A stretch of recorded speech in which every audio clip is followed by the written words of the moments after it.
오늘 우리가 함께 볼 하나님의 말씀은 사무엘하 20장 9절부터 17절까지의 말씀입니다. 제가 가진 성경, 구약성경 499쪽에 있습니다. 사무엘하 20장 9절부터 17절까지의 말씀입니다. 제가 한 절 읽고 여러분들이 한 절 읽고 마지막을 함께 읽으며 교독하도록 하겠습니다. 제가 먼저 읽겠습니다. 요압이 아마사에게 이르되 내 형은 평안하냐 하며 오른손으로 아마사의 수염을 잡고 그와 입을 맞추는 체하며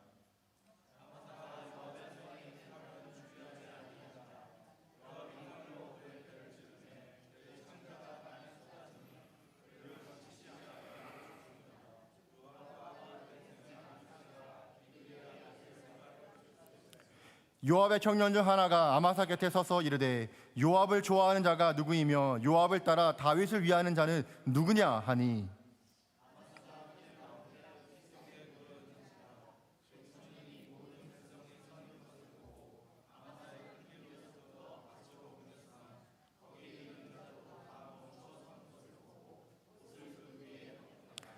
아마사를 큰 길에서 옮겨가매 사람들이 다 요압을 따라 비그레의 아들 세바를 뒤쫓아가니라.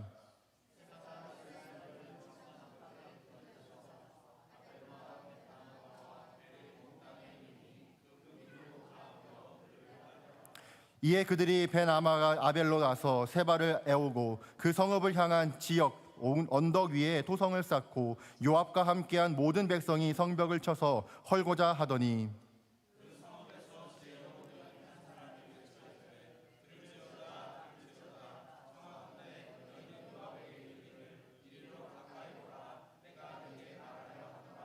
함께 읽겠습니다. 요압이 그 여인에게 가까이 가니 여인이 이르되 당신이 요압이니까 하니 대답하되 그러하다 하니라. 여인이 그에게 이르되 여종의 말을 들으소서 하니 대답하되 내가 들으리이다 하니라. 아멘. 충청뉴스의 최형준 기자가 쓴 칼럼에 미국 최고의 부자 록펠러 나눔의 삶이라는 글이 있습니다. 그 칼럼에서 록펠러는 33살에 미국에서 백만장자가 되었고 53살에는 세계 최고의 갑부가 되었다고 합니다. 하지만 그는 55살에 1년밖에 살지 못한다라고 하는 선고를 받았고 큰 상심에 빠졌다고 합니다. 그렇게 록펠러가 마지막 건강 검진을 받으러 병원을 방문했을 때 로비에 걸려있는 액자 속에서 한 글귀가 그의 마음속에 찾아왔다고 합니다. 그 말은 주는 것이 받은 것보다 더 복이 많다라고 하는 이 사도행전에 있었던 말이었다고 합니다. 그 말씀을 그가 본 순간 그의 눈에서 눈물이 나기 시작하면서 그동안 자신의 욕심을 채우기 위해 살았고 그저 자신의 돈을 벌기 위해만 바빴지 내 주변 사람들 또는 다른 사람들을 위해 그 물질을 흘려보내지 못하는 삶을 살았다 하면서 큰 후회의 눈물을 흘리게 되었다고 합니다. 그렇게 그는 그 이후로부터 자신의 재산을 나눠주면서 다른 사람들을 돕기 시작했다고 합니다. 그런데 정말 신기하게도 그의 병이 그 이후부터 점점점 회복하게 되면서 98세까지 살면서 많은 선한 일들을 행하고 영향력을 발휘했다고 합니다. 우리도 아시다시피 록펠러에 대해서는 이런저런 평가가 갈리기 마련입니다. 하지만 분명 그의 삶에 하나님의 말씀의 사건이 있었던 것 같아요. 그래서 성경의 말씀이 그의 마음 안에 들어오게 되었고 이제는 그가 움켜쥐었던 손을 놓기 시작했었을 때에 이제 그의 삶은 이 세상의 속박으로부터 자유로워지게 되는 것들을 경험하게 되었습니다. 우리도 그런 것 같습니다. 우리도 두 손 주먹 꽉 쥐면서 우리가 가지고 있었던 내 안의 이기심, 탐욕, 또한 교만을 내려놓고 이제는 하나님의 말씀으로 하나님의 마음으로 우리가 우리의 삶을 채우기 시작할 때 정말 역설적이게도 그 안에서 진정한 자유를 우리가 경험하게 된다라는 것입니다. 바로 십자가를 우리가 체험하게 되는 것이죠. 우리가 무엇으로 나를 채우는가에 따라서 우리의 삶의 방향이 달라지게 되는 것입니다. 오늘 본문에서는 세상을 향한 자신의 욕심과 또한 교만을 거침없이 드러내고 있는 이 베냐민 사람 세바 그리고 요압이 등장을 합니다. 또한 이들과는 반대로 하나님의 지혜를 가지고 있었던 용기 있는 어느 한 여인이 등장합니다. 우리는 하나님의 백성으로서 어떻게 이 세상 가운데에서 하나님의 뜻을 분별하고 그분의 사명을 성취해내는 삶을 살아갈 수가 있을까요? 저는 여러분들과 함께 하나님께서 주시는 이 말씀의 은혜를 함께 누리고자 합니다. 그래서 저는 생명을 살리는 하나님의 지혜라는 제목으로 함께 오늘 말씀 식탁을 나누어 보고자 합니다. 그렇다면 우리는 어떻게 할 때에 하나님께서 주시는 이 하나님의 뜻을 성취하는 삶을 살아갈 수가 있을까요? 먼저 교만은 하나님 없는 삶으로 우리를 이끌어간다는 것을 깨닫는 성도가 되어야만 합니다. 오늘 본문에서 세바와 요압은 하나님의 뜻과 다윗의 리더십에 순복하기보다 그들 안에 있는 이 교만한 마음, 세상을 향한 자신의 욕심을 드러내고 자신의 행동대로, 자신의 옳은 대로 행동하는 것들을 우리가 보게 됩니다. 오늘 본문 10절 말씀은 이렇게 이야기를 합니다. 제가 한번 읽어보도록 하겠습니다.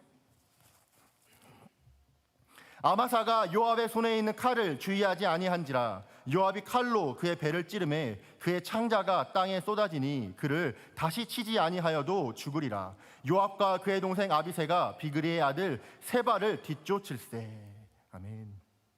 다윗이 이제 압살롬의 반란을 진압하고 예루살렘으로 귀환을 하면서 시므아와 시바를 용서한 이유가 있었습니다. 그것은 두 마음으로 갈라져 있었던 이스라엘을 하나님께서 처음 부르셨었던 그 한 공동체로, 한 마음으로 다시 연합하게 하고자 했던 것입니다.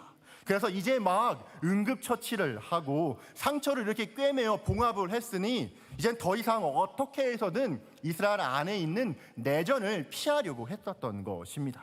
그러나 백성과 신하들의 마음은 그와 같지 않았습니다. 여전히 교만한 마음, 높아진 마음을 꺾지 못했고 중요하지 않았던 문제에 집착을 하기 시작합니다.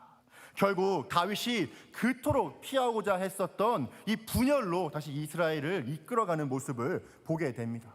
그 일의 중심에는 세바라고 하는 인물이 있었습니다. 성경은 그를 베냐민 사람이다라고 소개를 합니다. 어느 지파에 속해 있다라는 것은 바로 혈연을 따지는 표현입니다. 우리 성도님들도 이 지파가 어느 지파인지 기억나시죠? 바로 이스라엘의 이 초대 왕인 사울 왕의 출신 지파가 베냐민 지파입니다. 그리고 이 혈연과 지파는 우리가 성경을 이해하는 데에 아주 중요한 힌트를 제공해 주기도 합니다.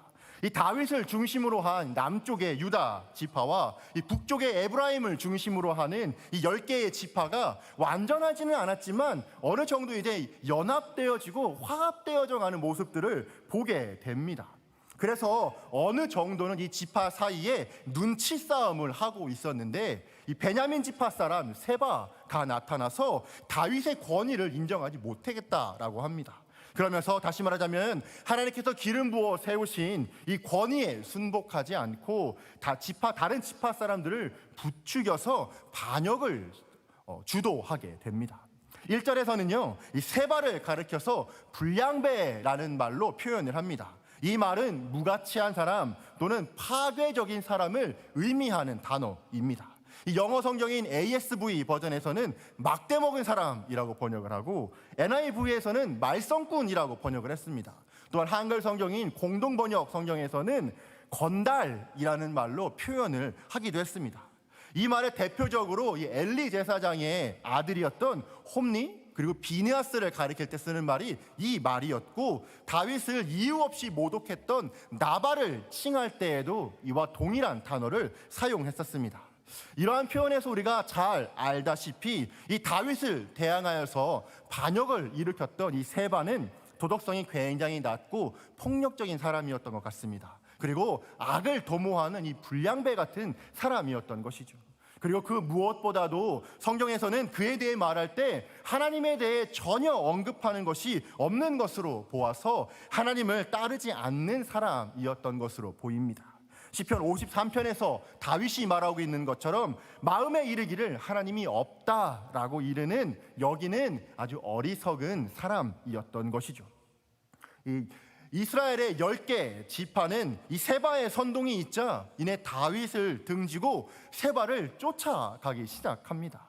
하나님께 전혀 경외함이 없는 사람, 그리고 치밀한 어떤 계획이라든지 어떤 명분이 없이 진행된 선동에 이토록 쉽게 이스라엘 백성들은 마음이 돌아서버리게 된 것이요, 그들이 가지고 있었던 이 충성이라는 것이 얼마나 얄팍한 것이었는지를 우리가 알게 됩니다. 바로 어제까지만 해도 이 유다 지파와 분쟁을 하면서까지 다윗 왕을 모셔오려고 했었던 이 10개의 지파 이스라엘이었는데, 이제는 무언가 수지 타산이 안 맞았는지 이제는 주저없이 다윗을 등져버리게 됩니다. 이 하나님께 나아가서 기도하는 것도, 하나님의 뜻을 구하는 것도 없습니다. 그들의 마음 중심에는 자기 자신들이 주인이 되기 시작했고, 이제는 나라를 돌보시고 우리의 인생을 운행하시는 주권자를 찾지 않고 경외하는 모습조차 보이지 않습니다. 그렇게 이스라엘은 하나님의 백성임에도 불구하고 세상을 품고 있는 이 두 마음을 가진 상태에 있었던 것이죠. 뿐만이 아닙니다. 이스라엘 안에 아주 뿌리 깊게 자리 잡고 있었던 이 교만한 마음은 오늘 본문의 요압의 모습에서도 드러나게 됩니다. 다윗을 광야에서부터 쫓았던 이 충성된 신하였던 요압, 그 역시 헛된 이 복수심과 권력 욕으로 하나님과 다윗 앞에 범죄하는 모습을 우리는 보게 됩니다. 20장 오늘 4절 말씀을 보게 되어지면은 다윗은 이 세바의 반란을 진압하기 위해서 아마사에게 유다 지파의 군대를 모으고 그들의 군사령관으로 임명을 하게 됩니다. 그런데 여기서 우리가 질문이 생기게 됩니다. 왜 요압이 아니라 아마사였을까 하는 생각이 듭니다. 요압은요, 다윗의 오랜 친구이고 정치적인 동맹의 관계였고 동지였지만 늘 불안했던 사람입니다. 오죽하면 다윗이 자비를 베풀어서 나의 아들인 압살롬을 살려내려오라 라고 하는 이 명령에도 압살롬을 무차별하게 살해했던 사람이었습니다. 다윗에게 무언가 해가 될 만한 일이 있으면은 어느 것 하나 따지지 않고 그 자신이 생각하기에 옳은 대로 그 일들을 도맡아서 해결해 왔던 사람이 요압 장군입니다. 어느 학자는 요압에게 위험한 해결사라고 하는 아주 기가 막힌 별명까지도 붙여주게 되었습니다. 그래서 다윗이 이번에는 마음 한구석에 뭔가 깨름칙한 것이 있고 불편한 마음이 있었던 것 같습니다. 이 아마사를 군대의 사령관으로 임명을 한 것입니다. 아마사는요, 요압의 이종 사촌으로 그와 아주 가까운 친척 사이였습니다. 사실 아마사는 압살롬이 반란을 일으켰었을 때에 이 반란군의 군 지휘권을 맡고 있었던 반란군의 핵심 인물이었습니다. 다윗에게 있어서도 아마사는 경계 대상 1순위의 사람이었을 것입니다. 그렇지 않겠어요? 나를 죽이려고 군대를 모아서 쫓아오고 있던 사람인데 어떻게 그 사람을 그저 그냥 받아들일 수 있었을까요? 그럼에도 불구하고 이 이스라엘의 회복 그리고 연합이 하나님께서 다윗에게 주신 지금 장장의 사명인 것을 다윗은 깨닫게 되었고, 주님의 뜻에 순종하는 마음으로 아마사를 품고 군대의 지휘관으로 삼았었던 것입니다. 하지만 아마사를 보낸 이 시간이 지체되기 시작하자 이번에는 다윗은 아비새를 불러서 세바를 추적하게 합니다. 다윗이 요압이 아니라 그의 동생 아비새를 군대의 지휘관으로 세운 것도 어쩌면 요압의 마음 안에 있는 이 하나님을 향한 순종 그리고 섬김보다 자신의 욕망을 채우고자 하고 자신의 것을 우선시하고 있었던 이 교만한 마음 때문이라는 것을 다윗도 알았을 것입니다. 그런데 요압이 보기에 자신이 생각해 보니까 이게 뭔가 불공평한 처우라고 생각을 했었던 것 같아요. 특히나 아마사가 자기보다 먼저 군대의 장관으로 임명이 되었었다는 것은 그가 보기엔 불공평한 처우였다라고 생각했던 것 같습니다. 그래서 후에 아마사를 만났을 때에 입맞추면서 무난하는 척을 하면서 칼로 그의 배를 단번에 찌르게 됩니다. 그리고 그렇게 아마사를 죽여버리게 되죠. 요압은 압살롬을 따랐던 이 아마사가 자기 대신 군대의 사령관이 되는 것에 임명하자 저기를 품고 이런 악행을 저질렀던 것입니다. 요압의 부하 중에 한 사람이 오늘 본문에 보면 요압을 좋아하는 자, 요압을 따라 다윗을 위하는 자를 운운하는 것도 어쩌면 이 요압의 권력욕을 보여주는 장면이지 않을까 합니다. 사랑하는 우리 성도님들, 저는 오늘 본문 말씀을 묵상하고 준비하면서 한 가지 영적인 원리를 발견하게 됩니다. 그것은 하나님의 하나님됨을 인정하지 않는다는 것, 즉 우리 안에 교만한 마음이 싹트기 시작할 때 결국 우리를 하나님이 없는 비참한 삶으로 우리를 이끌어가게 된다라는 것입니다. 베냐민 사람 세바가 하나님을 사랑하고 경외하는 사람이었다라면 주님의 뜻을 깨닫고 화합하고 연합할 수 있었어야 했습니다. 오히려 이스라엘 백성들을 독려하고 하나님의 언약 백성으로서 믿음을 발휘하여서 이제는 하나가 되고 한 공동체로서 주님께 영광을 돌릴 수 있도록 오히려 격려했어야만 합니다. 그러나 그는 세상을 향한 욕망을 결코 포기하지 않았고 감추지 않았습니다. 오히려 그의 속에는 하나님이 없음, 즉 교만한 마음을 앞세워 자신의 야욕을 채우려 했을 뿐입니다. 세바는요, 그 당시에 꽤나 영향력이 있었던 사람이었던 것 같아요. 왜냐하면 그가 아무런 준비 없이, 아무런 전략 없이 한마디로 선동하기 시작하자 10지파에 속했던 이스라엘 백성들이 모두가 다 다윗을 버리고 이 세바를 쫓았던 것을 보면은 그는 어느 정도 영향력이 있었던 집안 사람이었던 것 같습니다. 그런데 하나님께서 주신 자신의 권위를 올바른 데 사용하지 못했고 오히려 주께서 기름 부으신 이 왕을 대적하게 되었던 것이죠. 이스라엘의 10지파 역시도 그랬습니다. 이 하나님 앞에 두 마음을 품으며 그들 안에 오히려 하나님의 없음을 드러내는 삶을 살아갔습니다. 왕은 하나님께서 선택하여 기름 부어 세운 사람입니다. 그럼에도 불구하고 그들은 마음이 교만하여져서 그들 스스로가 왕을 세울 수 있다고 생각했고 실제로 왕을 세웠습니다. 하지만 자신들의 세운 이 왕이 눈앞에 이익에 따라서 필요하지 않다라고 생각하게 되어지면 마치 헌신짝처럼 버리듯이 했습니다. 성경은 이런 두 마음을 품고 있었던 세바와 이스라엘 백성들을 향해서 경고의 메시지를 줍니다. 야고보서 4장 8절을 우리 성도님들이 한번 읽어봐 주시겠습니까? 시작.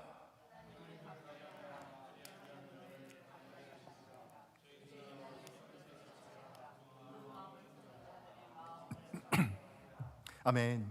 사랑하는 우리 성도님들, 하나님을 가까이 할 수 있는 것은 우리 그리스도인들이 가지고 있는 엄청난 특권입니다. 하나님의 백성만이 가지고 있는 권리가 하나님께 가까이 나아갈 수 있다라는 것입니다. 예수 그리스도께서 오시기 전에 구약 시대에서는 동물의 피를 통한 이 희생 제사를 반드시 드려야만 우리가 하나님 앞으로 가까이 나아갈 수 있었습니다. 우리가 코람데오라는 말을 자주 하기도 하고 자주 들어보기도 했었을 것입니다. 이 말은 하나님 앞에서 또는 하나님의 임재 안에서라고 하는 라틴어입니다. 그런데요, 저는 이 말을 들을 때마다 정말 깜짝 놀라게 됩니다. 우리가 쉽게 사용하는 이 말이지만 그 안에 있는 하나님에 대한 두려움 그리고 하나님에 대한 은혜를 둘 다 저는 생각하기 때문이고 느끼게 되기 때문입니다. 죄인인 우리가 하나님 앞에, 하나님의 임재 앞에 우리가 설 수 있을까요? 우리가 하나님의 그 임재하시는 그 공간 안에서 두 손, 두 발 들고 죄인인 우리가 그분을 맞이할 수가 있을까요? 하나님의 임재 앞에서 그 어떤 죄인도 견딜 수 없으며 그 어떤 죄악도 하나님의 임재 앞에서 견딜 수 없고 다 녹아내리게 됩니다. 하나님의 면전에서 주의 얼굴을 본 자들은 반드시 죽을 수밖에 없었습니다. 그렇기에 과연 내가 이 하나님의 앞에서 하나님의 임재를 경험할 수 있는 사람일까 하는 그런 두려운 마음이 드는 것도 사실입니다. 하지만 이와는 동시에 이제는 예수 그리스도 안에서 누구든지 주님의 보혈을 통해 담대히 주님의 성소 가운데로 나아갈 수 있는 우리는 담력을 얻게 된 사람입니다. 예수께서 직접 화목제물이 되어주셔서 하나님께 나아갈 길을 열어주셨으며 주님에 있는 그 휘장을 찢어주신 분이 예수 그리스도입니다. 하나님께서는 예수 그리스도로 옷 입은 나를 이제는 의롭다 여겨주시고 나의 전 인격과 나의 삶의 모든 영역에서 이제는 그분의 임재로 나를 덮어주시니 이게 참 놀랍고 전율이 될 수밖에 없습니다. 그렇게 저는 이 코람데오라는 말을 들으면은 이 두 가지의 감정이 저를 휩쓸기 시작합니다. 그 영광의 광채에서 전율하고 감격하게 하는 단어가 이 코람데오입니다. 따라서 예전에 구원받기 전에 들렸던 죄가 이제는 우리에게는 즐거움이 될 수 없는 것은 분명합니다. 사랑하는 여러분, 하나님의 백성인 성도는 이제 주의 보혈을 의지해 죄의 사슬을 깨뜨리고 하나님을 경외하며 주님께 영광 돌리는 삶의 자리로 나아가야만 합니다. 이스라엘 백성들처럼 상황에 따라서 이쪽으로 저쪽으로 움직이는 것이 지혜로워 보이고 뭔가 이득을 얻을 것만 같아 보여도 하나님 없음의 결과는 언제나 우리를 비참함으로 인도한다는 것을 우리는 결코 잊어서는 안 됩니다. 눈에 보이는 사람과 이익, 하지만 비록 눈에 보이지는 않지만 우리의 주인이신 이 하나님을 두 마음을 품어서는 온전히 그 주님을 섬길 수가 없으며 코람데오의 삶을 우리는 결코 살아갈 수가 없는 것입니다. 저와 여러분은 이 하나님의 임재 안에 주님을 찬양하기 위해 주님께서 우리를 지으셨으며 우리를 부르신 줄을 믿습니다. 우리는 그 안에서 주님을 확신하며 영광 돌리는 그런 귀한 성도님들의 삶을 살아가시기를 진심으로 축복합니다.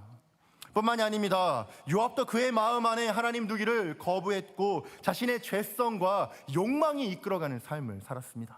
왜냐하면 요압이 아마사를 암살한 것은 하나님의 뜻 그리고 다윗 왕의 뜻과는 다른 것이었기 때문입니다. 이스라엘이 화합되기를 바라는 이 하나님의 마음을 멸시하는 일이었습니다. 아마사가 비록 이 압살롬의 반역에 동참하긴 했지만 다윗 왕이 이미 그를 용서했고 그를 중요한 자리에 임명했습니다. 이런 상황에서 요압이 아마사를 암살한다는 것은 명백한 범죄였습니다. 요압은 자신의 뜻대로 이 아마사를 암살하고 하나님과 다윗의 뜻을 거역했던 것이죠. 사실 요압은 이런 경우가 처음이 아니었습니다. 앞전에서 말씀드렸다시피 압살롬을 죽이지 말고 생포해라 하셨을 때에도 이 다윗의 명령을 어기고 그를 살해했습니다. 뿐만 아니라 그 이전에도 자기 동생인 이 아사엘에 대한 죽음 때문에 사적인 복수심에 불타올라서 아브넬을 암살했고 그 결과 이스라엘의 화평을 추구해야 하는 이 다윗의 뜻을 정면으로 거역했던 이력이 있습니다. 요압은 다윗의 곁에서 이 군대 장관으로서의 중요한 역할을 수행했었지만 결정적인 순간에는 오히려 다윗의 권위를 무시하고 하나님의 뜻이 이루어지는 것을 방해하는 삶을 살아왔었던 것이죠. 하나님의 뜻을 거스리는 교만한 마음이 요압의 삶의 동기였었던 것입니다. 성경은 우리의 삶을 하나님으로부터 멀어지게 만드는 이 교만에 대해서 계속해서 우리에게 경고를 합니다. 잠언 16장 18절과 19절입니다. 18절 말씀을 한번 읽어봐 주시겠습니까? 시작.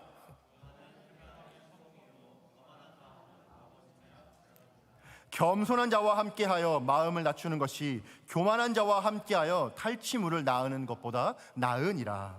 아멘. 우리가 그리스도인으로 살아가면서 한 가지 중요한 것이 있다면 그것은 그 마음 속에 무엇을 품고 살아가는가일 것입니다. 날 이끌어가는 동기가 어떤 것인가에 따라서 내 삶의 처음과 끝 그리고 그 처음과 끝의 모든 과정이 달라지기 마련입니다. 그렇게 교만은 우리를 멸망으로 이끌어가며 우리를 하나님 없음 사망의 음침한 골짜기로 이끌어간다는 것을 우리는 기억해야 합니다.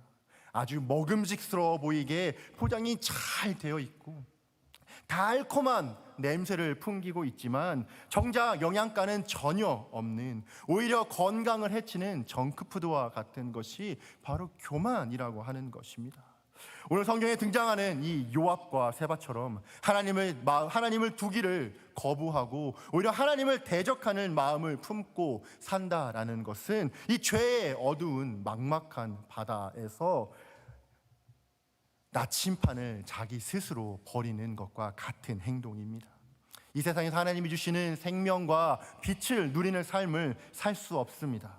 그러므로 우리는 모든 것이 능하시고 모든 것을 알고 계시고 어느 곳에서나 무소부재하신 하나님, 산자와 죽은 자를 심판하시는 여호와 하나님만을 우리의 마음 중심에 모셔두고 그분께서 우리에게 주시는 그 마음, 말씀을 따라 살아가는 삶을 우리는 계속해서 결단하며 살아가야 한다라는 것입니다. 저는 우리 성도님들의 삶이 무엇보다 그러한 삶을 살아가시기를 소망합니다. 하나님의 마음을 품고 예수님의 겸손하심을 배우고 성령께서 인도해 가시는 그 세미한 음성을 살아간다면 그것이 우리에게 얼마나 복된 축복의 삶이 될 수 있을까요? 우리 삶의 방향성을 하나님의 뜻에 맞추고 하나님께서 인도해 가시는 그 길 발걸음마다 우리가 따라서 주님의 복복대로 우리가 따라 걸어간다면 그것이 얼마나 귀한 성도의 삶이 될 수 있었을까요? 무엇이 중요한지 답을 찾지 못하고 본질을 잃은 삶을 살아가서는 안 됩니다. 그렇게 되면 결과적으로 세바와 요압처럼 결국 우리는 하나님을 대적하는 삶을 살아가게 될 것이고 그 길은 멸망뿐일 것입니다. 저는 우리 만왕의 왕이신 하나님을 힘을 다해 마음을 다해 사랑하고 섬기는 우리 미러키 침례교회 성도님들이 되시기를 진심으로 소망합니다. 여러분들의 삶에 하나님의 뜻이 부응케 되기를 원합니다. 우리 안에 있는 죄악들이 이제는 도말되어지고 우리 안에 성령의 불로서 그 모든 것을 다 태우고 이제는 우리가 마음을 결정하고 믿음을 일으켜서 하나님을 따라가기로 결단하는 그 귀한 오늘 예배의 시간이 되시기를 진심으로 소망합니다. 더 나아가서 우리는 그렇다면 어떻게 하여 하나님의 뜻을 이루고 하나님의 사명을 성취하는 삶을 살아갈 수 있을까요? 두 번째로 생명을 살리는 하나님의 지혜로 옷 입은 성도가 되어야만 합니다. 자신의 이기심과 세상을 향한 욕망을 불태우며 살았던 세바와 요압과는 다르게 오늘 본문에는 많은 사람들의 생명을 살렸던 이 지혜로운 여인이 등장을 합니다. 정말 그런지 오늘 16절 말씀을 함께 보겠습니다. 제가 한번 읽어보겠습니다. 그 성읍에서 지혜로운 한 사람이 외쳐 이르되 들을지어다 들을지어다 청하건대 너희는 요압에게 이르기를 이리로 가까이 오라 내가 내게 말하려 한다 하노라 하라. 아멘. 만약 세바가 나머지 지파들을 다 규합해서 유대 지파와 맞섰다면 그 이전의 전쟁보다도 더 큰 참상이 벌어졌을 것입니다.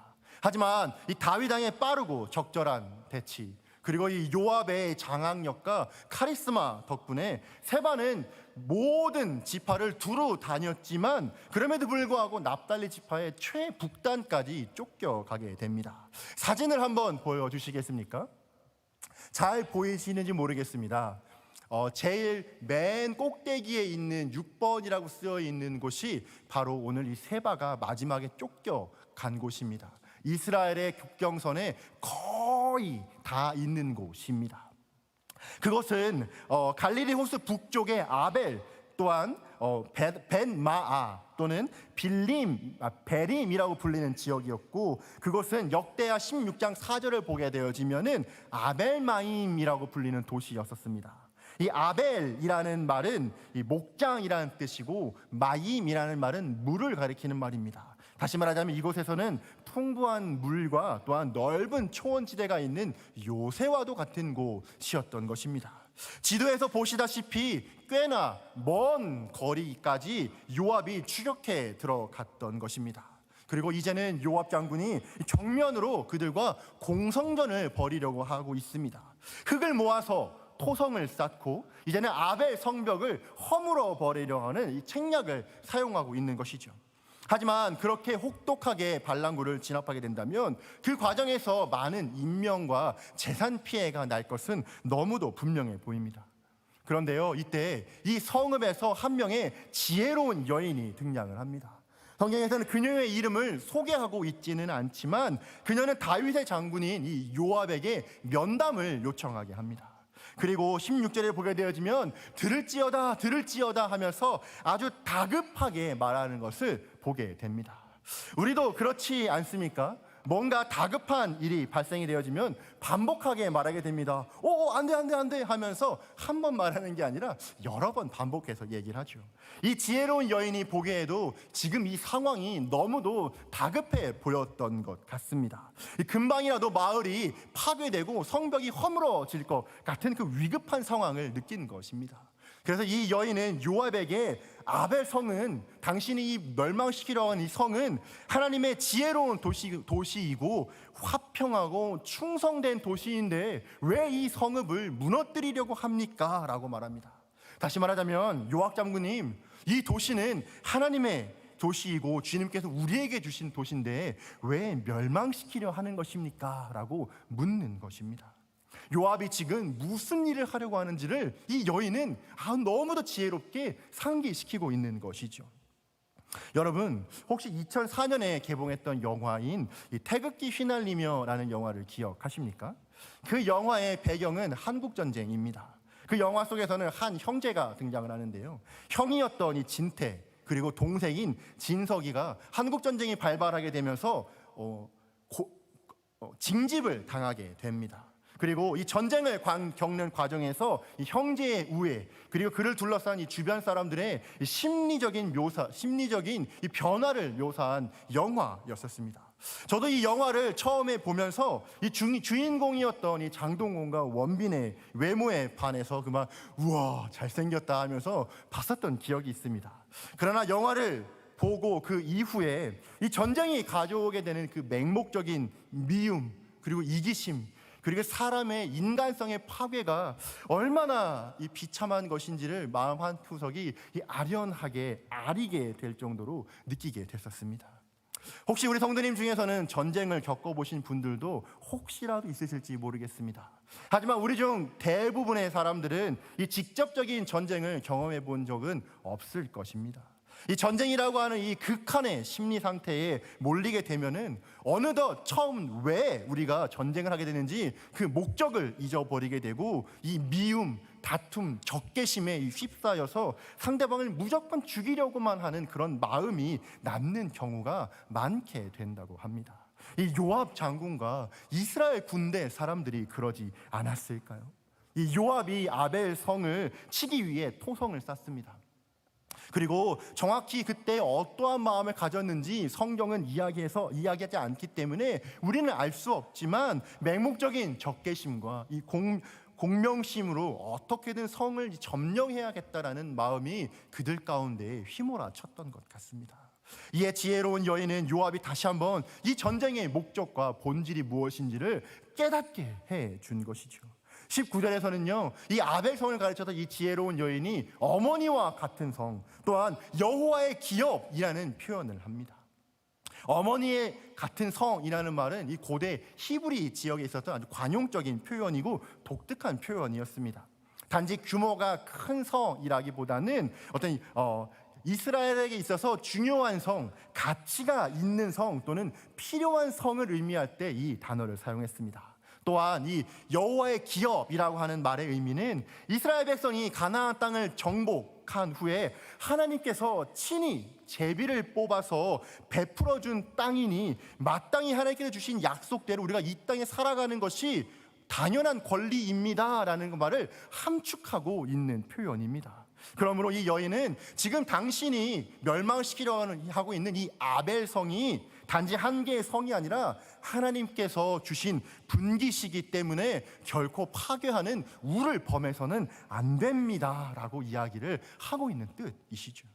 이 여인의 말에 요압은 이 전쟁의 목적이 무엇인지 다시금 깨닫게 됩니다. 그래서 그 성을 삼켜서 멸망시키는 것이 아니라 이 왕을 대적한 세바를 잡아와라, 그러면 우리가 다시 돌아갈 것이다 라고 이야기를 합니다. 그리고 그 지혜로운 여인은 그 아벨성에 있는 사람들과 함께 세바를 수급을 다시 요압에게 넘겨주면서 이 전쟁이 일단락되는 것을 보게 됩니다. 사랑하는 우리 성도님들, 오늘 본문 안에 드러난 이 지혜로운 여인을 통해 우리는 한 가지 진리를 깨닫게 됩니다. 그것은 하나님의 지혜를 갖고 있는 사람은 나뿐만이 아니라 다른 많은 사람의 생명까지도 살리며 그 영혼을 회복해야 한다라는 것입니다. 우리는 이 지혜로 여인의 말에서 그녀가 어떠한 관점에서 지금 이 상황을 바라보고 있는지를 알게 됩니다.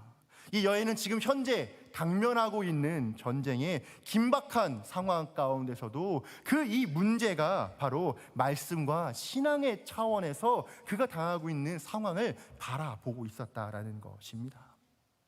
이 여인은 단지 자신이 살고 있는 이 성이 인간들이 쌓은, 우리들이 만든 성이 아니라 하나님의 기업으로 보았으며, 따라서 요압의 행동을 단순히 성을 공격하는 것이 아니라 여호와의 기업을 허물어뜨리는, 즉 하나님이 기뻐하시지 않는 일이다라는 신앙적인 차원으로 접근을 했던 것입니다. 정말 그런 것 같습니다. 우리가 이 세상에서 하나님의 뜻을 알고 그 사명을 이루는 삶을 살아가기 위해서는 하나님의 마음 중심이 어디를 향하고 있고 그분의 시선이 무엇을 바라보고 있는가를 우리 또한 신앙의 눈으로 바라볼 수 있으며, 그 하나님의 지혜를 따라 주님께서 걸어가시는 그 시선대로 우리의 시선과 마음이 따라가야만 합니다.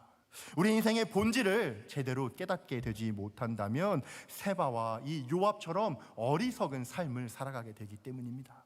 그렇게 우리는 말씀과 기도에 우리의 삶을 헌신할 수 있어야 합니다.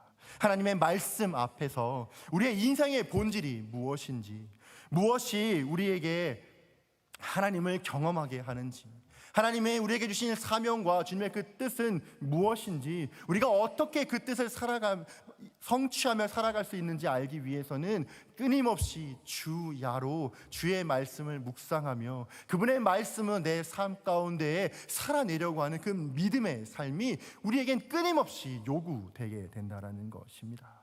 그렇게 우리는 신앙의 눈으로 우리를 둘러싸고 있는 상황을 바라볼 수 있어야만 하는 것이죠.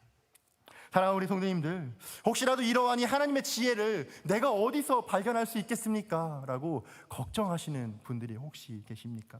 그렇다면 예수를 묵상하십시오. 예수를 배우십시오. 예수님을 우리의 마음 안에 모시고 살아가십시오. 이 예수 그리스도가 하나님의 지혜입니다.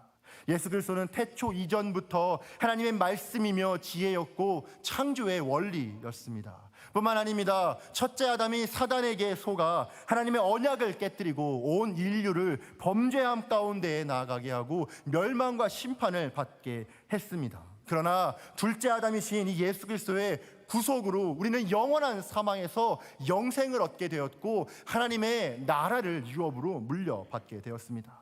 이 구원의 지혜는 이제 예수 그리스도를 믿고 구원받은 우리 모든 성도들에게는 진리의 영이신 성령을 통해 우리에게도 임하게 된다라는 것입니다. 다니엘서 12장 3절에서는 이 사명을 우리에게 너무도 분명하게 전달을 해줍니다. 여러분들의 목소리로 한번 읽어봐 주시겠습니까? 시작.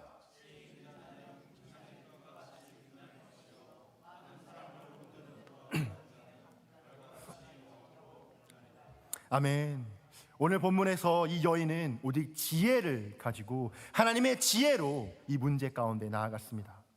이 지혜는 요압의 군대보다 강한 하나님의 지혜였기에 힘이 있었고 사람들을 설득하기에 충분했습니다. 하나님의 지혜는 우리 마음 가운데에 깨치우치는 진리의 외침인 줄을 믿습니다.